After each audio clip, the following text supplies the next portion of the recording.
Eu gostaria que vocês abrissem comigo a Bíblia no livro de Salmo, capítulo 91, verso 1 e 2. Salmo 91, verso 1 e 2. Eu estou aqui hoje de blusa colorida da Flórida.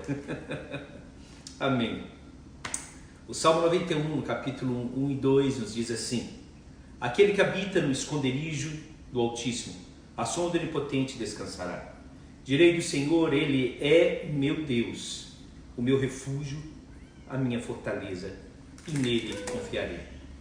O Salmo 91 ele foi composto por Moisés, que dedicou à tribo de Levi. Agora eu gostaria de iniciar a nossa meditação nesta noite com a seguinte pergunta: o que define o direito de estarmos debaixo das bênçãos e das garantias desta proteção contidas aqui no Salmo 91? Por certo, não é deixarmos nossa Bíblia aberta sobre a cabeceira da cama, ou termos as palavras de cor, por vezes pronunciadas por nós, como um escudo contra todo mal, como se fosse algo que nos protegesse e de forma simplesmente mística. Ou mesmo uma folha com esse salmo guardado no bolso ou qualquer outra situação. Nada disso. O que nos dá direito de usufruirmos de tudo que esse salmo nos promete é a obediência irrestrita ao verso 1 e 2. Nesses dois versículos estão toda a essência do Salmo 91. Ele diz assim: aquele que habita no esconderijo do Altíssimo, à sombra do Onipotente descansará. Direi do Senhor, Ele é o meu Deus, o meu refúgio, a minha fortaleza, e nele confiarei. Guarde isso, nele confiarei. Várias vezes a Bíblia fala sobre a sombra de Deus. Texto, por exemplo, como o Salmo 57, no verso 1, deixam claro o sentido da proteção oferecida aos homens da parte de Deus. Quando o salmista diz: tem misericórdia de mim, ó Deus. E mais à frente ele diz: pois em ti a minha alma se refugia, à sombra das tuas asas me abrigo, até que passem as calamidades. O Senhor, Ele está com as suas asas abertas, e como a galinha, ela protege seus pintinhos, estamos debaixo das asas do Altíssimo. Agora, eu gostaria de fazer mais uma pergunta: o que você faz quando você enfrenta um desafio ou uma situação que lhe parece ser insuportável, intransponível? Somente a fé para explicar algumas situações. Agora, o que é fé? A fé, segundo o livro de Hebreus, capítulo 11, verso 1, diz que a fé é o firme fundamento das coisas que se esperam e a prova das coisas que não se veem. Queridos, a menos que conheçamos a Deus através desta intimidade, ou seja, de um relacionamento diário para com Ele, seja pela oração, pela leitura da palavra, o andar, o ouvir, o obedecer aos seus preceitos, enfim, jamais nós poderemos desfrutar de suas bênçãos de forma a nos sentirmos verdadeiramente satisfeitos e sermos em tudo agradecidos, mesmo diante das situações contraditórias. Meu irmão, minha irmã, você que me ouve nessa noite, no que tange aos seus problemas, você precisa entender de vez algo que realmente fará e faz toda a diferença quando você se encontra em tensas ou distintas batalhas na sua vida, como esta que agora estamos enfrentando. Não importa as circunstâncias, Deus é Deus sempre presente, pronto a proteger, a curar, a salvar, a restaurar, a fazer infinitamente mais do que tudo aquilo que nós pensamos e desejamos. E Deus, Ele tem um propósito para toda e qualquer situação. É isso que nos diz Romanos capítulo 8, verso 28. Todas as coisas cooperam para o bem daqueles que amam a Deus e são chamados segundo o seu propósito. E não existe nesse sentido coincidência no campo da soberania de Deus. Há sempre um propósito a cumprir, mesmo que contrário ao nosso entendimento, às nossas expectativas. E você precisa entender, assim como eu, Deus tem sempre razão. e sabe bem o que faz e por que permite determinadas situações. Talvez você esteja aí se perguntando: Senhor, por que de tudo isso? Por que está acontecendo essas coisas e de forma tão catastrófica, tantas mortes? De certo, não é a primeira vez, mas também aí estão sinais dando prenúncio da vinda de Jesus. Em tempos de provação, angústia, tristeza, até mesmo de ansiedade, Deus ele opera misteriosamente e de maneira extraordinária a nosso favor, justamente para nos trazer à memória aquilo que nos traz esperança. E nisso encontra-se a fidelidade de Deus para com sua vida, sua família, minha vida, a nossa família. Lamentações capítulo 3, verso 21, ele diz: quero trazer à memória aquilo que pode me dar esperança. Jeremias, em suas lamentações, começa esse capítulo falando dos pecados e acerca das desolações que atingem o povo. Ele chega a um estágio tal que sua única declaração não poderia ser outra senão essa: quero trazer à memória aquilo que me traz esperança. Quando eu vejo o que está acontecendo no mundo, agora, na política, na economia, nas famílias, nas igrejas, em nossos relacionamentos, e é isso que vem ao coração como conforto e esperança, diante de tantas mortes, diante de tantas situações as quais não sabemos o que será amanhã. Eu quero trazer à memória aquilo que pode me dar esperança, e a esperança está em Jesus, que pode fazer todas as coisas novas, mudar definitivamente tudo, ou mesmo me tornar mais forte, o bastante para que eu, diante das circunstâncias adversas, eu possa me sentir seguro nos braços do Pai, mesmo em meio ao quadro da morte. Porque em Cristo, eu e você somos mais que vencedores. É interessante vermos como cada um de nós, cada indivíduo, se comporta em diferentes situações. E cada um de nós traz consigo, certamente, um histórico de vida, de suportabilidade, de até mesmo de relativizações e de valorizações. Esses sentimentos, muitas das vezes, que eu chamo de absorção do eu.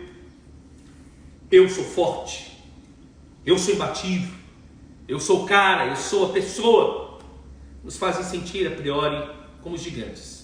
Mas muitas das vezes o resultado final é que, a maioria das vezes, quando não mudamos a nossa forma de agir, de pensar, passamos a nos ver cedo ou mais tarde como fracassados, como derrotados, sentimos tristeza, sentimos muitas das vezes um profundo abandono, sufoco, e aí vem a desesperança.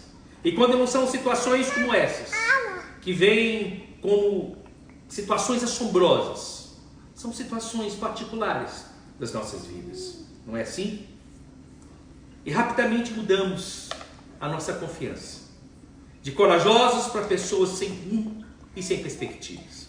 E hoje, de maneira geral, nós vemos pessoas assim, sem rumo, sem perspectiva.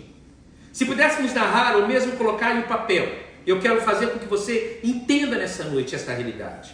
Todas as coisas as quais Deus já fez, em todo o fluxo da nossa história, da sua família, com certeza nós gastaríamos muito, mas muito tempo para narrarmos todos os grandes feitos. E muitos seriam as folhas, as páginas que descreveriam todas as vezes que o Senhor agiu de forma soberanamente interventora sobre acontecimentos que fizeram e fazem parte da minha vida, da sua vida, da nossa história, do mundo. E assim Deus continua preservando, cuidando, curando almas, tratando feridas, nos abençoando, livrando da morte, muitas das vezes até permitindo a morte, mas em tudo sabemos que Deus é glorificado. O primeiro passo para entendermos esse plano é dado quando nós começamos a construir de fato um relacionamento profundo e verdadeiro para com Deus, sendo a salvação o ponto de partida. Sabe por quê? Porque Jesus está voltando. Todos esses sinais são um prenúncio da volta de Cristo. E nós vamos falar mais à frente, neste domingo, especificamente sobre isso. Eu quero dizer para você que fé não deve ser um ideal que buscamos de forma aleatória. Deve ter, antes de tudo, um objetivo direcional. Maturidade cristã. Crescimento do relacionamento para com Deus e também para com o próximo. Todas essas situações nos permitem crescer. Hoje pela manhã eu falei sobre fé com uma das pessoas que me interpelaram ali no local onde eu trabalho. E ele me disse: pastor, eu tenho fé e creio que a fé me torna imune a todo tormento e fará com que eu tenha sempre tudo aquilo que eu desejo. E nós estávamos falando também sobre essa situação do coronavírus. E eu disse para ele: não, filho, não é bem assim. E eu fiz uma pergunta, eu inquiri ele sobre a seguinte questão: você conhece alguém, algum homem, mulher, jovem, criança, que mesmo fora dessa situação do coronavírus, homem de Deus, mulher de Deus, que tenha morrido mesmo tendo fé? E ele disse: sim, conheço. Eu falei: então o fato de eu ter fé que algo não vai me acontecer, isto não simplesmente me imune dos acontecimentos, porque a Bíblia diz que o dia mau vai chegar sobre todos, sobre todos. O que na realidade traz como conforto é aquilo que nós cantamos. Quando nós cantamos: se Deus fizer, Ele é Deus, se não fizer, Ele é Deus.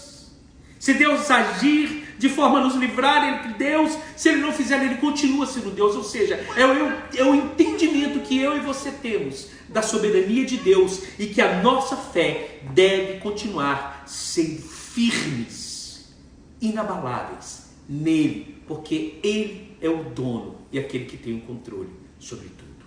Por isso, se Ele faz e se Ele não faz, se Ele nos livra ou não nos livra, Ele continua sendo Deus. Porque até mesmo diante do quadro da morte, nós somos vitoriosos, porque estamos em Cristo. Fé, querido, terminando, vem como resultado de um relacionamento pessoal para com Deus. É algo que vem tão naturalmente como o ar que respiramos. A fé, dentro desta analogia, é o fôlego de vida que se caracteriza pelo nosso relacionamento verdadeiro e uma busca de conhecermos quais são os propósitos soberanos de Deus para cada uma das áreas das nossas vidas. E isso inclui tudo isso que estamos passando neste exato momento. Preste atenção, Deus criou você. Ele conhece intimamente, conhece toda a sua estrutura emocional, psíquica e física. Ele sabe das suas fraquezas, sabe das suas limitações, das suas preocupações. Ele conhece, volta a repetir, os seus limites e suas fraquezas. Ele sabe até onde de fato a sua suportabilidade pode ir diante de provações como essas que estamos passando agora. Ele sabe se realmente você vai amá-lo, se você vai servi-lo acima de qualquer outra situação ou pessoa. Até quando você se sente que de alguma forma você tem falhado para com ele, mesmo assim, ele o atrai, amor, para com ele. Ele lhe concede graça, misericórdia, perdão, restauração, vida. Deus é Deus sempre fiel. Ouça, meu irmão, minha irmã, nessa noite. Não importa o tamanho ou gigante que você esteja enfrentando nesse exato momento. Todos nós enfrentamos agora o gigante chamado coronavírus. O que você precisa guardar no fundo do seu coração é que Deus lhe ama, se importa com cada detalhe da sua história. E quando você coloca toda a sua confiança nele, creia, o Senhor não permitirá que você seja derrotado, sucumbido pelas lutas da vida. Você poderá até mesmo passar por momentos de fracasso, perdas, e muitas das vezes perdas até de entes queridos. A vida pode não ser da maneira como você planejou e não esteja agora dessa maneira.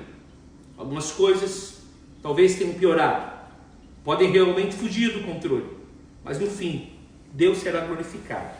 E você será abençoado se confiar que Ele é poderoso para fazer infinitamente mais. Apocalipse verso 2, 10, no final diz assim: ser fiel até a morte e dar-te-ei a coroa da vida.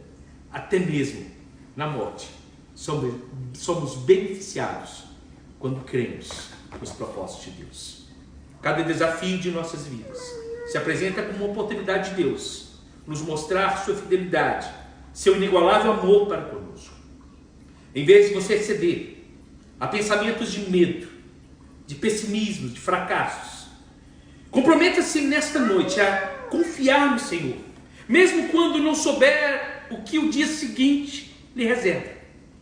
As vitórias espirituais, ouça bem, elas são vencidas primeiramente no campo da mente.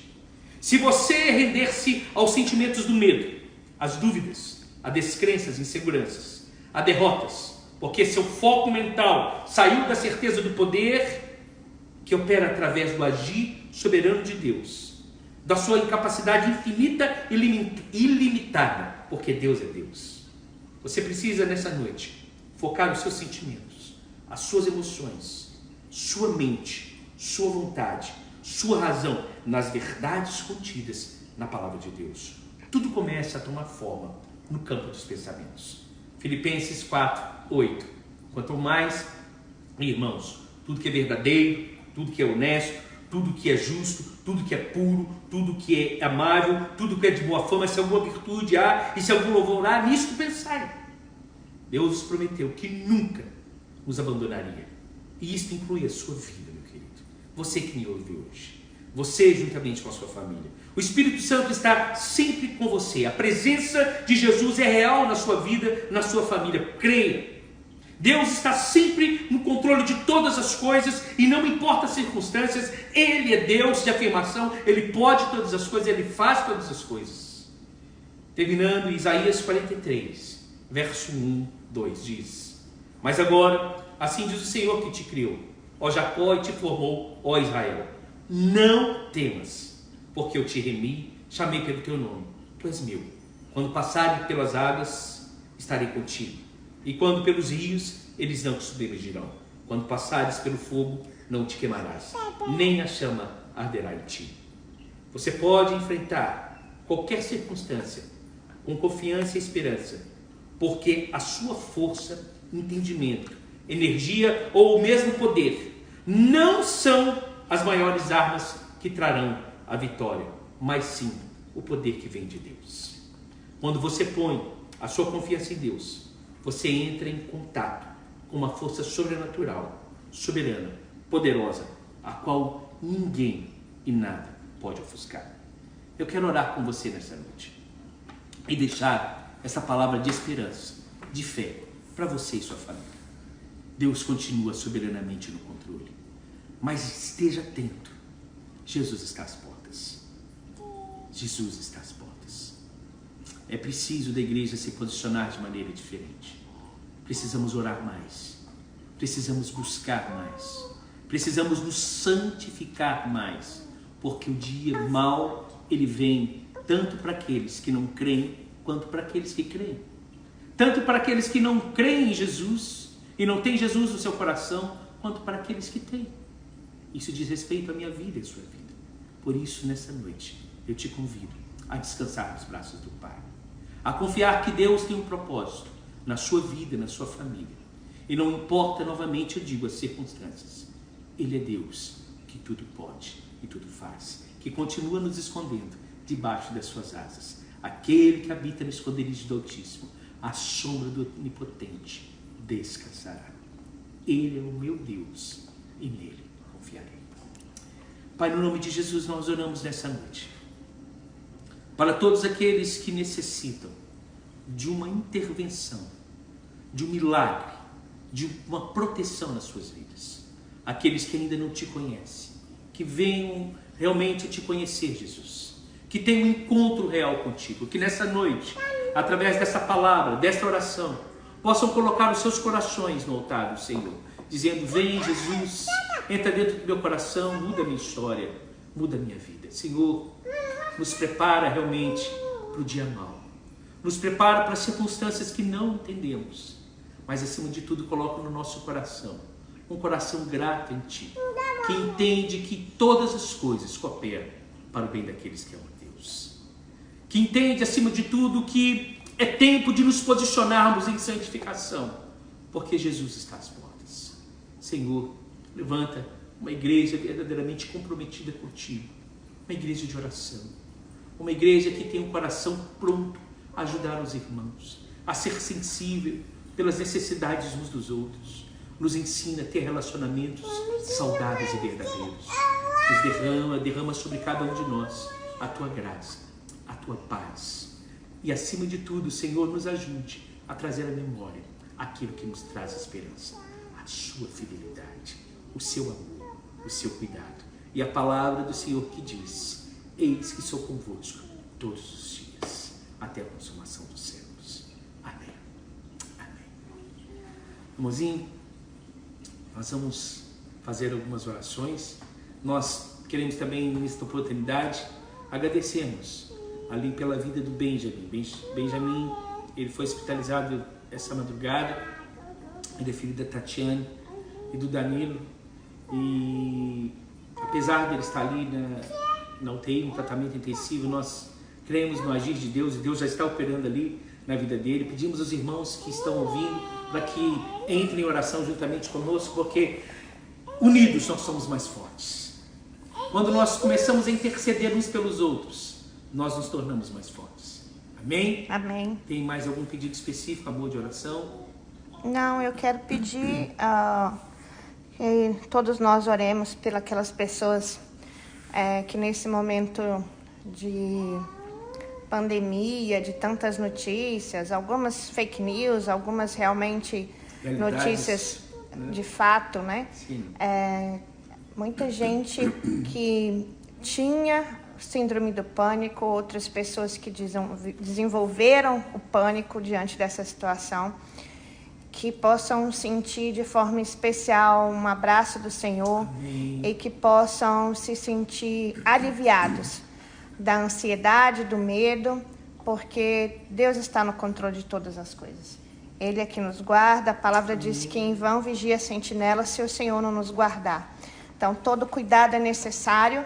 A sentinela precisa estar vigiando, mas não tente ao Senhor Deus. Mas nós precisamos também confiar que o Senhor está no controle de todas as coisas. Fazemos a nossa parte e o Senhor com certeza não falta em fazer a dele. Então, que nós oremos pelas pessoas que estão em pânico nesse momento, desesperadas, que estão precisando de uma palavra de consolo, de ânimo. Minha oração nessa noite é em especial para essas pessoas. E também para as pessoas que já perderam alguém, um ente querido, com esse vírus, né? As famílias enlutadas, aqueles que estão com